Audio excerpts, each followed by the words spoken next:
한 바리새인이 예수께 자기와 함께 잡수시기를 청하니 이에 바리새인의 집에 들어가 앉으셨을 때에 그 동네에 죄를 지은 한 여자가 있어 예수께서 바리새인 집에 앉아 계심을 알고 향유 담은 옥합을 가지고 와서 예수의 뒤로 그 발 곁에 서서 울며 눈물로 그 발을 적시고 자기 머리털로 닦고 그 발에 입 맞추고 향유를 부으니 예수를 청한 바리새인이 그것을 보고 마음에 이르되 이 사람이 만일 선지자라면 자기를 만지는 이 여자가 누구며 어떠한 자 곧 죄인인 줄을 알았으리라 하거늘 예수께서 대답하여 이르시되 시몬아 내가 내게 이를 말이 있다 하시니 그가 이르되 선생님 말씀하소서 이르시되 빚주는 사람에게 빚진 자가 둘이 있어 하나는 500데나리온을 졌고 하나는 50데나리온을 졌는데 갚을 것이 없으므로 둘 다 탕감하여 주었으니 둘 중에 누가 그를 더 사랑하겠느냐 시몬이 대답하여 이르되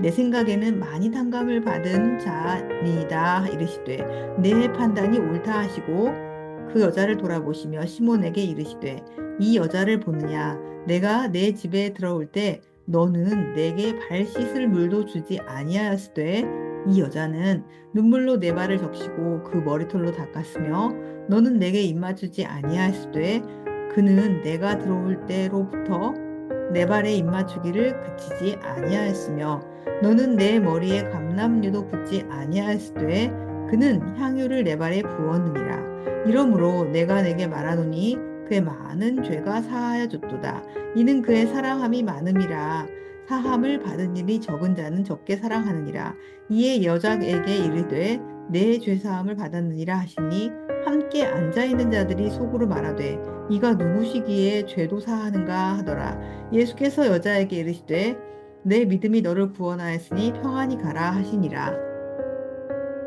시몬이라고 하는 바리새인이 있었습니다.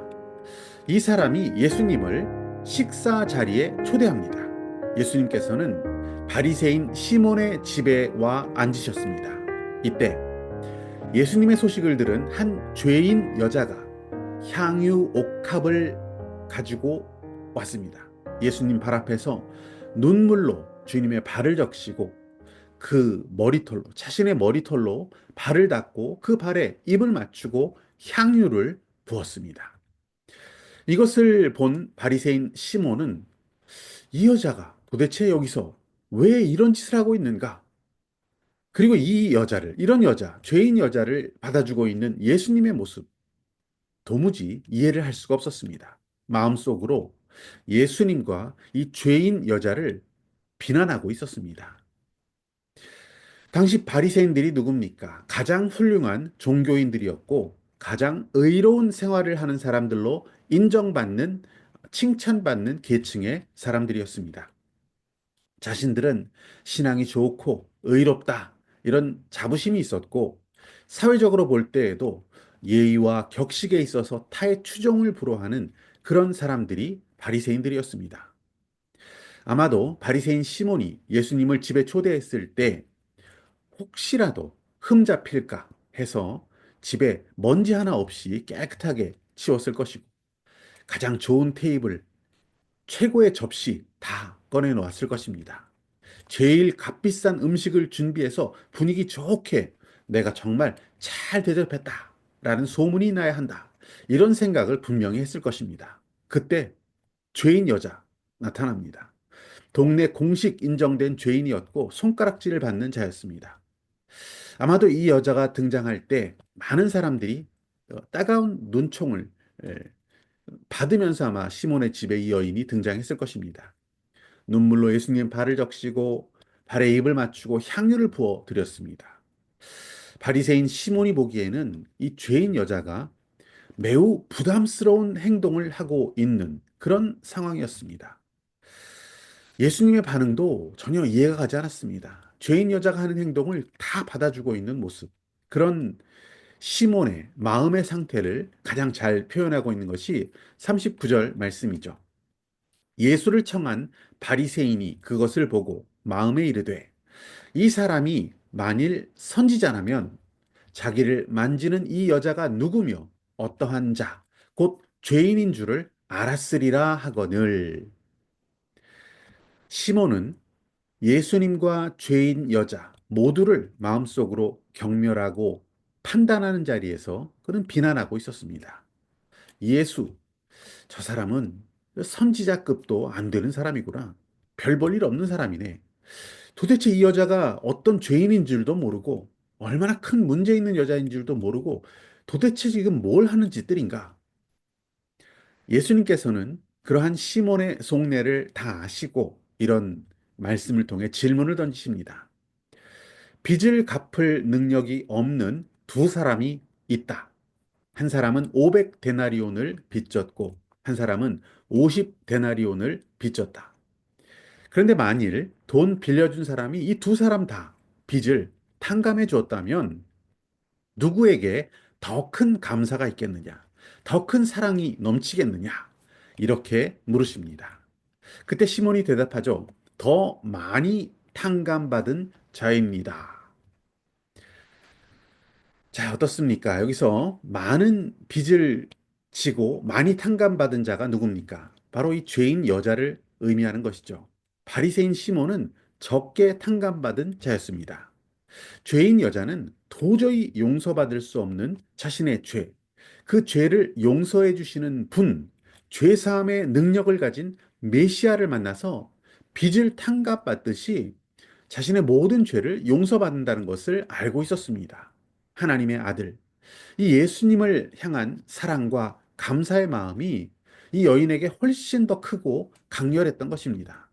하지만 시몬은 그렇지 않았습니다. 스스로 생각했을 때 나는 별로 지은 죄가 없어. 율법적으로 나는 비난받을 일이 없어. 나는 잘 살아왔어.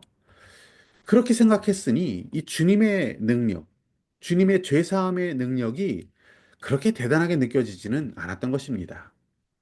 자신의 힘으로도 얼마든지 최대한 죄 안 짓고 율법 잘 지켜서 나도 얼마든지 구원에 이를 수 있어. 이렇게 생각하고 살았던 것입니다. 그는 주님께 감사의 마음을 갖기는커녕 주님을 판단하고 마음으로 비난했던 것입니다. 시몬은 예수님께서 들려주신 이 이야기에 매우 중요한 전제가 하나 있다는 것을 어쩌면 기억하지 못했던 것 같습니다. 뭐라고 하셨습니까? 500데나리온 빚진 자나 50데나리온 빚진 자나 그들에게는 이 빚을 갚을 능력이 없었다. 라고 주님께서 말씀하지 않으셨습니까? 분명히 그 빚을 갚지 못하는 두 사람이 있다라는 것을 전제로 말씀하셨습니다.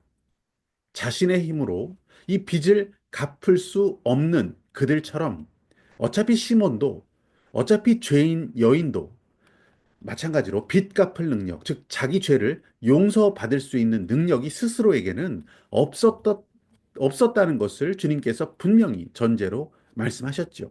결국 그 빚으로 인해서 죄로 인해서 최후 심판을 피할 수 없는 자들이었다.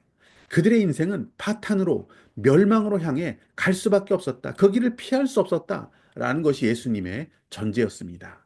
아무도 자기가 지은 죄를 해결할 수 있는 능력이 있는 사람은 없습니다. 스스로 용서할 수도 없고 그렇다고 살면서 죄를 하나도 짓지 않을 수 있는 사람도 없습니다. 죄와 허물 때문에 죽을 수밖에 없고 심판에 놓일 수밖에 없는 것이 우리 모든 인생들입니다. 그런 우리에게 어마어마한 은혜가 있었습니다. 우리의 죄를 대신해 우리가 받아야 할 심판과 저주를 대신해 십자가를 지신 예수 그리스도.